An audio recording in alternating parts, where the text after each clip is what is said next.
Hello students, वाक्य रूपांतरण worksheet number 4 है। वाक्य रूपांतरण मैंने 3 अपलोड कर दिए हैं और तीनों में मैंने आप लोगों को अच्छी तरह से यह समझा दिया है कि सरल वाक्य, संयुक्त वाक्य और मिश्र वाक्य किसे कहते हैं और सरल वाक्य से संयुक्त वाक्य किस तरह से परिवर्तन किया जाता है और मिश्र वाक्य को किस तरह से बनाया जाता है।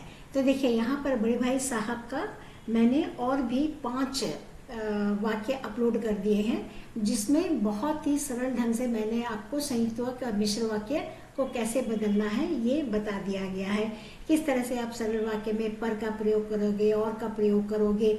यहाँ देखिए, मैंने सिर पर नंगी तलवार लटकती देखकर मैं डर गया। तो यहाँ पर संयुक्त मैंने क्या दिया है, मैंने सिर पर नंगी तलवार लटकी देखी और मैं डर गया। यहाँ पर भी मैंने और का प्रयोग किया है और का प्रयोग है ही होगा। सुबह हुई और मैं समय सारणी बनाने लगा। ये सब संयुक्त वाक्य है। और फिर मिश्र वाक्य में आप लोगों को जैसे तैसे, ज्यों त्यों आदि का प्रयोग करना है, जो मैंने आपको यहाँ पर एक एक उदाहरण देकर आप लोगों को पहले से ही बता दिया है। अब देखिए, आप लोगों को फिर से मैंने एक सेल्फ प्रैक्टिस क्वेश्चंस पेपर दिया हुआ है। इस सेल्फ प्रैक्टिस क्वेश्चन पेपर को आप लोग एक काम कीजिए, पहले आप लोग इसको उत्तर लिखिए।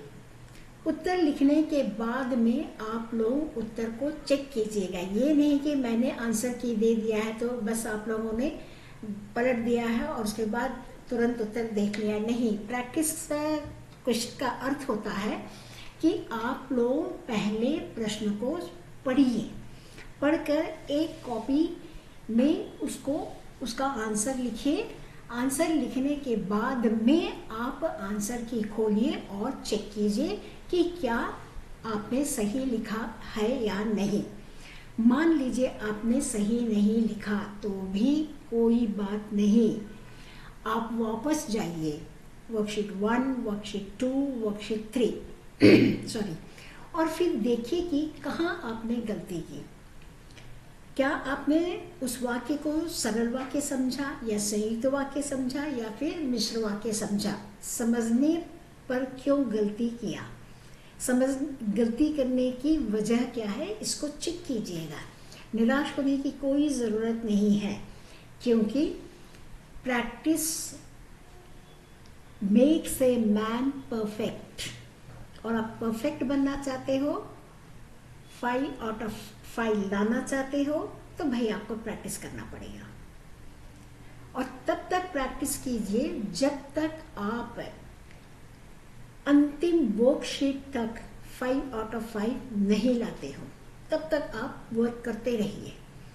क्योंकि जब तक ये कॉन्फिडेंस आप में नहीं आएगा कि मेरा 5 वाक्य सही निकला है, तब तक आप प्रैक्टिस कीजिएगा। और यही कारण है कि मैंने 5 का सीरीज रखा हुआ है, ताकि 1, 2, 3 समझिए, 4, 5 प्रैक्टिस कीजिए। हालांकि मैंने 1, 2, 3 में भी आपको प्रैक्टिस क्वेश्चन दिया है, 4 और 5 में भी दिया है।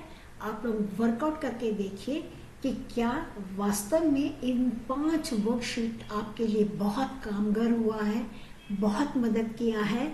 और अगर नहीं तो मुझे कमेंट में लिखिए कि मैम और 2-4 वर्कशीट दीजिए ना, हम प्रैक्टिस करेंगे। मैं अवश्य अपलोड कर दूंगी, क्योंकि आप लोगों के लिखा हुआ कमेंट पर ही मैं वर्कशीट या वीडियो अपलोड करना चाहती हूँ। इसलिए कमेंट आप लोग अवश्य लिखिएगा। देखिए, आपकी डिमांड मेरी सप्लाई है। अब जो डिमांड करोगे मैं उस तरह के वीडियो को सप्लाई करूंगी आप लोगों के लिए, ताकि हर स्टूडेंट 100/100 सेंटम मार्क्स लेकर आए। इसलिए आप बेहिचक लिखते रहिए कमेंट में कि मुझे ये चाहिए, मुझे वो चाहिए, मुझे ऐसा चाहिए, मुझे वैसा चाहिए। मैं उस अनुरूप आप लोगों को वर्कशीट देती जाऊंगी, लेसन एक्सप्लेनेशन करती जाऊंगी। आप जिस तरह के कमेंट करोगे, जिस तरह की आप की डिमांड होगी, मैं उस तरह से करूंगी। अब मैं चाहती हूँ कि धीरे धीरे ये जो मैंने अभी 4 वर्कशीट है, कल मैं 5वां वर्कशीट अपलोड कर दूंगी। फिर इस सीरीज को बंद करना चाहती हूँ।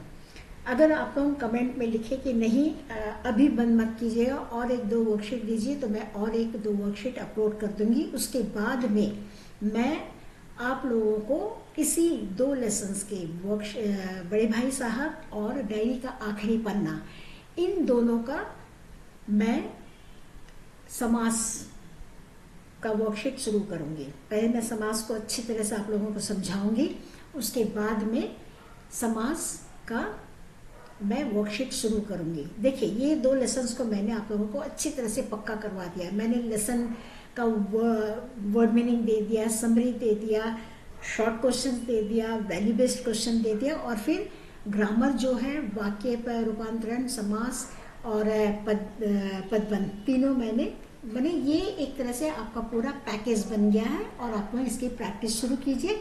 फिर मैं तीसरा लेसन, अब कहाँ दूसरों के दुख से दुखी होने वाले, उस लेसन को मैं शुरू करने जा रही हूँ। तो मुझे पूर्णतः विश्वास है स्टूडेंट्स, आप लोग मेरे चैनल को सब्सक्राइब कीजिए, आप लोगों को फायदा ही होगा।